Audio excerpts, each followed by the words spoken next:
बढ़ाने की कोशिश हो रही है?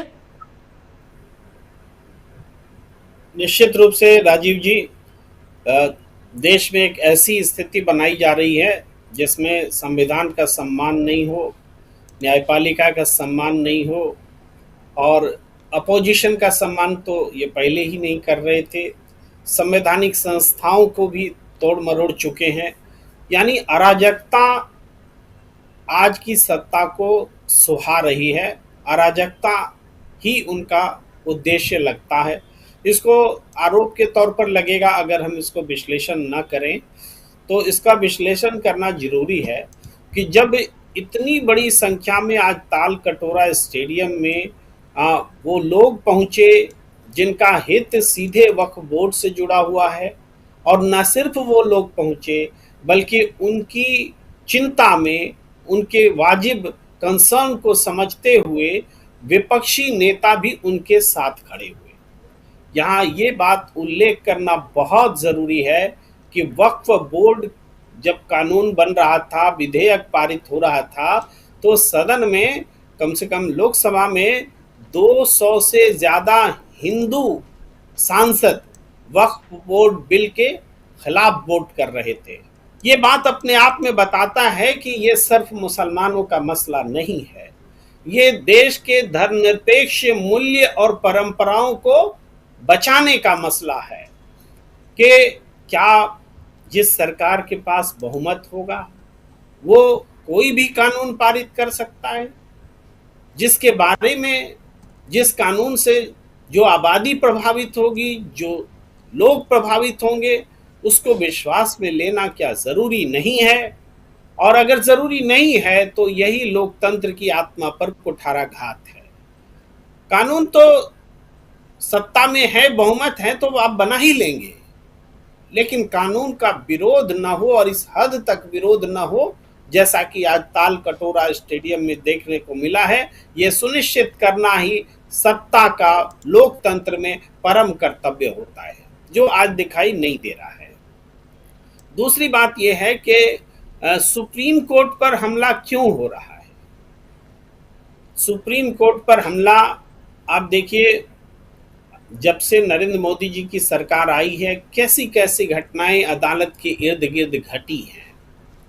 राम मंदिर का मुद्दा किस तरीके से अपने अंजाम को पहुंचा, उसमें सत्ता की क्या भूमिका थी, किस तरह से फैसले के बाद जजों ने होटल में जश्न मनाया, किस तरीके से उस फैसले के बाद डी वाई चंद्रचूड़ जी ने कहा कि हमें भगवान से प्रेरणा मिली और हमने इसका जजमेंट लिखा, किस तरीके से पूरे मामले को तथ्य पर आधारित न होकर आस्था पर आधारित बनाया गया। वहां से देखिए, जज मिलने लगे नरेंद्र मोदी जी के साथ, प्रधानमंत्री जी के साथ अकेले में, और वो फिर गणेश उत्सव तक आया चीफ जस्टिस ऑफ इंडिया की मुलाकात। तो चीफ जस्टिस ऑफ इंडिया या सुप्रीम कोर्ट की गरिमा अगर आज गिर रही है तो इसमें सिर्फ सत्ता पक्ष का दोष नहीं है, जी। इसमें न्यायपालिका भी उतनी ही जिम्मेदार है। और सत्ता पक्ष तो हमेशा न्यायपालिका को अपने पाले में करने की कोशिश करती है, लेकिन उससे लड़ने का काम होता है न्यायपालिका का, और न्यायपालिका बीते दौर में चूंकि लड़ती हुई नहीं दिखी, इस वजह से ये स्थिति आई है। और आज हमें लगता है कि कुछ रेसिस्टेंस बचा हुआ है न्यायपालिका में, जिस वजह से इतना धारदार हमला हो रहा है।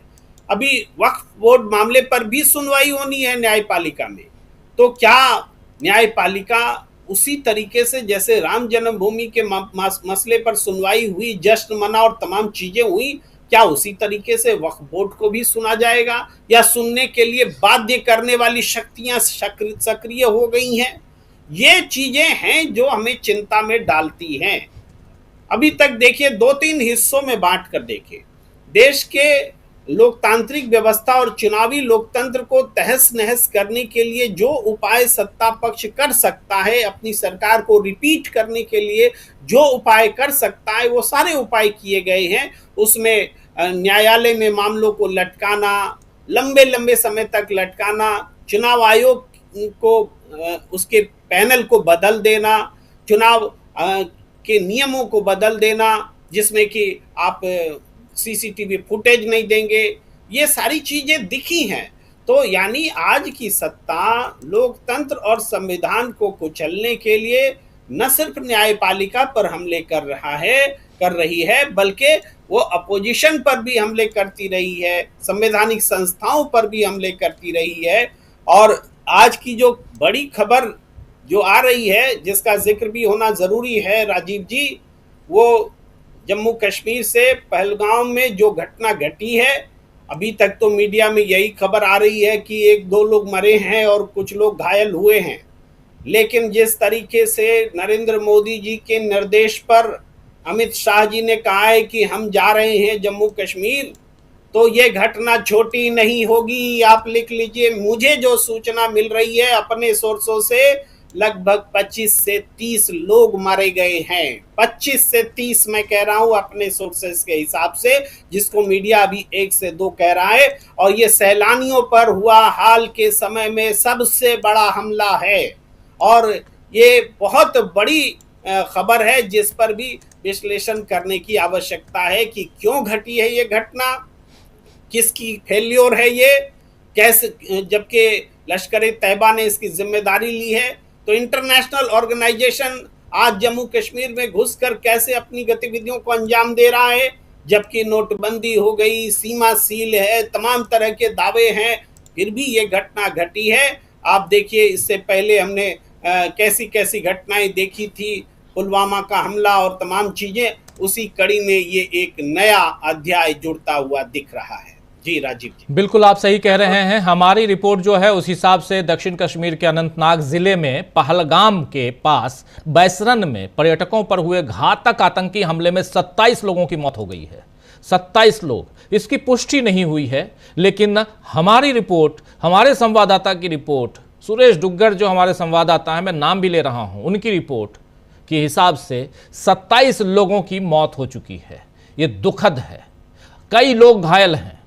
सुबह यह हमला हुआ है और इसके बाद अब अभी से थोड़ी देर बाद गृह मंत्री अमित शाह वहां पहुंचने वाले हैं, उधर जम्मू कश्मीर के मुख्यमंत्री पहुंचने वाले हैं। ये तमाम चीज़ें और आखिर के, और जो मृतकों में मैक्सिमम टूरिस्ट हैं, पर्यटक हैं, और जो इनमें से ज़्यादातर गैर स्थानीय हैं, दूसरे राज्यों से आए हुए हैं। उसमें से एक मृतक की पहचान हो गई है शैलेंद्र कल्पिया के तौर पर, जबकि 20 से ज़्यादा बताए जा रहे हैं जो लोग हैं, घायल हैं। उनमें गुजरात से हैं, महाराष्ट्र से हैं, कर्नाटक से, तमिलनाडु से और ओडिशा के हैं। सरकारी तौर पर मृतकों की संख्या और पहचान की पुष्टि होना अभी बाकी है। ये बातें हम बताई गई हैं हमारे संवाददाता के द्वारा। तो आप बिल्कुल सही कह रहे हैं, 25 से 30 बिल्कुल सही आंकड़ा दे रहे हैं। न हो, एक की भी मौत न हो, एक की भी जान न जाए,